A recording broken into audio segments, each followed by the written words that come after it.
Student, কি খবর সকলের? কেমন আছো? আমাকে কিছুজন ইনবক্স করেছো, স্যার গ্রুপ সি আর গ্রুপ ডির একটু সিলেবাসটা বলবেন। আমি ছোট্ট করে বলে দিচ্ছি। গ্রুপ সিতে কী থাকছে? 15 নম্বরের অঙ্ক থাকছে, 15 নম্বরের ইংলিশ থাকছে, 15 নম্বরের কারেন্ট অ্যাফেয়ার্স থাকছে এবং 15 নম্বরের জিকে জিএস থাকছে। এবং গ্রুপ ডিতে কী থাকছে? একই সিলেবাস। 15 নম্বরের ম্যাথ থাকছে, 15 নম্বরের কারেন্ট অ্যাফেয়ার্স থাকছে এবং 15 নম্বরের জিকে জিএস থাকছে।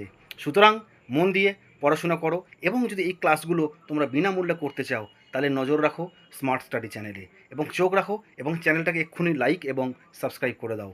এবং সমস্ত ক্লাস, প্রত্যেকটা সাবজেক্টের ক্লাস আমার চ্যানেলে হয়। ম্যাথ হয় সকাল 10টার সময়, জিকে জিএস হয় দুপুর 1টার সময়, এবং জিআই হয়, জিআইটা যদি সমস্ত এক্সামের জন্য সেটা হয় দুপুর 3টের সময়। এই সমস্ত ক্লাসগুলো তোমরা যদি ফ্রিতে করতে চাও এবং যদি এই সমস্ত ক্লাসের নোট ফ্রি পেতে চাও তাহলে নিচে দেওয়া নম্বরে একটা হাই লিখে পাঠাও, এবং হাই লিখে পাঠালে তোমাকে আমি একটা গ্রুপে জয়েন করাবো এবং তুমি সেখান থেকে সমস্ত পিডিএফ পেয়ে যাবে। প্রত্যেককে all the best dear student, প্রত্যেকে ভালো থেকো, সুস্থ থেকো।